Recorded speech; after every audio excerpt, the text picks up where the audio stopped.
Hey everyone, Amber here again to share another autistic moment with you. I'm hiding in what we like to call the library because it's the front room and it has all of the books and we never come in here. And it's locked for the twins because they like to climb the bookcases and then try to jump. Today's post is kind of a vent post.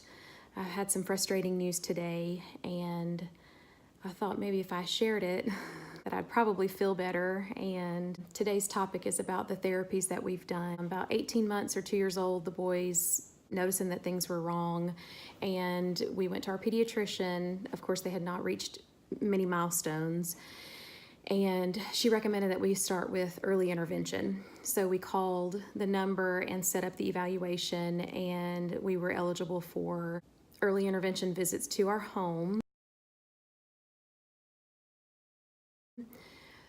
Funding is not great in our state for early intervention, so we were eligible for one visit per child for 30 minutes every 2 weeks.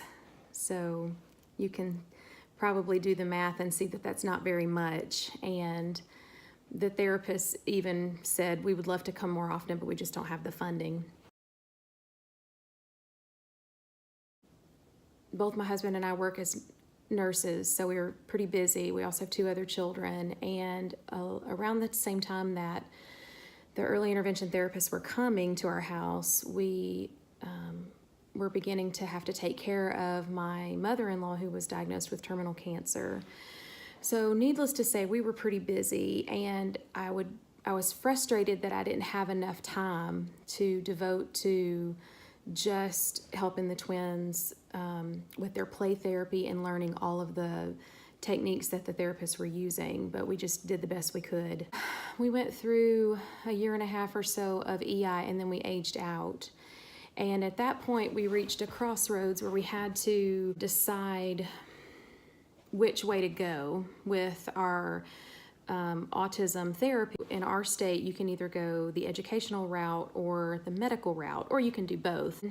There's 3 pretty big centers in our area for autism and therapy, and I had done a lot of research, of course, because that's what parents of autistic children do. They research constantly. All of the places were really expensive, and we don't have a lot of money. And then we live in a fairly rural area, and it was going to be a long drive no matter which way we went. It was usually about a 40 or 50 mile drive one way. And then the evaluation itself with the different centers was very expensive, and our insurance covered a certain amount, but our copays were, I think the most expensive place was $1,100 per kid just for that evaluation, for them to say, yes, you're autistic and these are the services we'll provide you. So we decided to go with the educational system because in our county, the Board of Education would schedule us to have an autistic evaluation with behavioral health specialists who could then give us an educational diagnosis of autism, and then we would go that route and still receive ABA therapy, and they would go to a preschool instead of to like one-on-one therapy through an autistic center.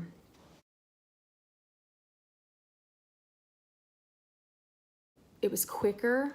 They were guaranteed to have a spot because that's their right in our county, is to get the services that they're eligible for. We decided to go with the educational route and see how it worked. So a year into it, this was last summer of 2017, in the middle of all of that, my older son was diagnosed with a rare disease where he does not metabolize carbohydrates. So we were in and out of the hospital with him. His disease is called McArdle's, and it is a glycogen storage disease. Thankfully, my husband and I are nurses, so we kind of understood what was going on. And then my mother-in-law was terminally ill with cancer, and she was in the end stages of her life. And we took care of her until she passed away. And then my mother died very unexpectedly 2 months after my mother-in-law passed.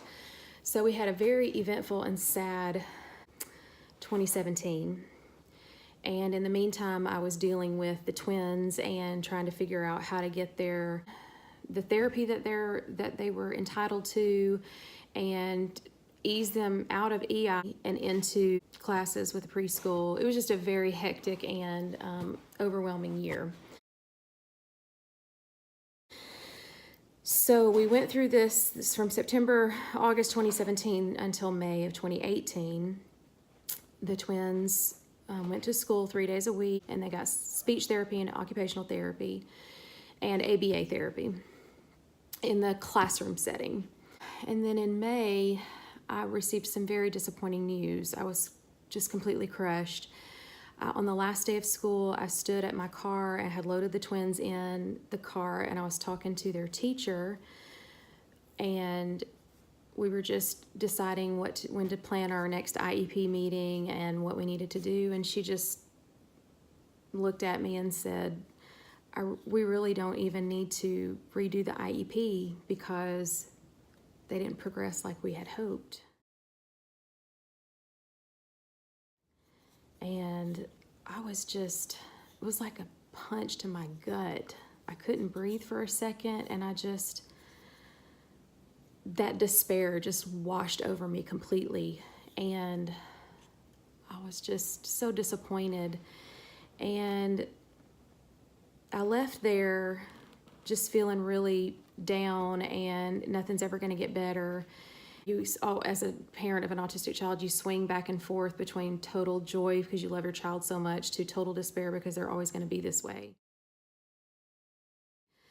So I kind of just tabled it back of my mind and said, okay, let's enjoy the summer. We have a pool, and the pool is really good therapy for the twins.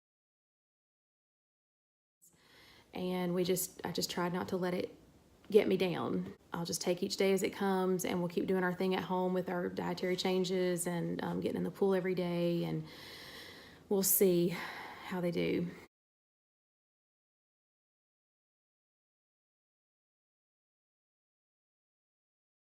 I had been seeing, we live in a really small town, but there's a new Milestones ABA therapy clinic that's opened up about a block from our house. And so I had been seeing that sign every time I drive through town. I see this clinic.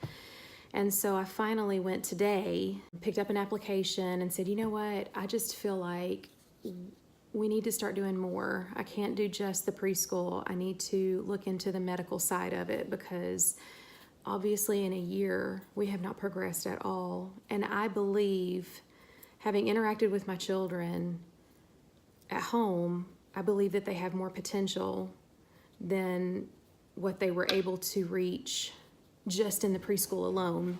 And I don't want to, just speak disparagingly of the preschool. They're very good at what they do.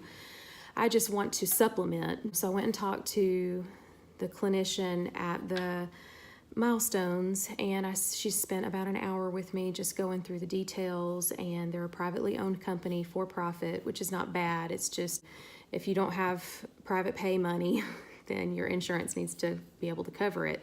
I guess the short version is it's still really expensive, and now I have to seek the medical diagnosis. I can't just go with this educational diagnosis. So in order for my insurance to even consider covering extra therapy with this Milestones group, I have to talk to the pediatrician, get a psych consult, go see a psychiatrist, go do the 4 to 6 hour eval that we've already done with the Board of Education, and basically start all over.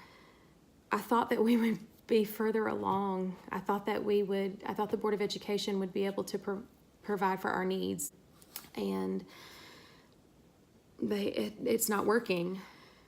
Tomorrow I'll call the pediatrician and start the process all over, and this time we'll seek a medical diagnosis and go from there. I just know that it's a whole bunch more hoops to jump through, and it's so frustrating because I want my children to get what they need, but you run into so many roadblocks. You can't mingle the educational diagnosis and the medical diagnosis. You have to have so much money for your copay. You have to wait the 9 to 12 months if you want to get into one of the big centers. And the center that I talked to today, they don't have a waiting list because they're still new and it's in our small town. But if I want to start private pay, it's $600 per kid to to do just the evaluation, which is still cheaper than the $1,100 for the big center 50 miles away. And then, not to mention the hourly cost for therapy times 2 because we have twins.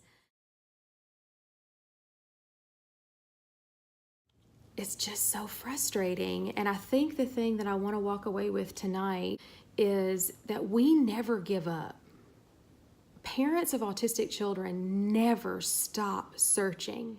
Whenever something comes on our radar, we turn that stone over just to see if it will help. Whether it's, the probiotic ad that showed up on the Facebook feed, or the person that you talked to in the grocery store whose child was ADHD and they're doing CBD oil and it's working, or you take away a certain food group or add a certain food group. You never stop trying. You just can't give up. I don't know if it's human nature or what, but it's this innate sense of I cannot give up without trying to find the best for my children, because you love your children so much. You love your kids so much that you'll do anything to hear them say mama, or articulate that they're hungry in a normal way. You just don't give up. I want to leave you with that. And I'm going to take it away too, because I'm preaching to myself. We cannot give up. We have to stand strong and fight for the rights that our children deserve. And they deserve the therapies that will help them become everything that they're supposed to be. They deserve that. And we can't leave any stone unturned. We have to search all avenues. So I just want to leave you with that, and hopefully it will encourage you hearing my sad, frustrated story about starting all over. And tell me how it is. Leave me a comment. Tell me what's working for y'all. Share some good news, and hopefully I can answer back to some of y'all. And thank you for listening. Thank you for letting me vent. And as always, I look forward to next time.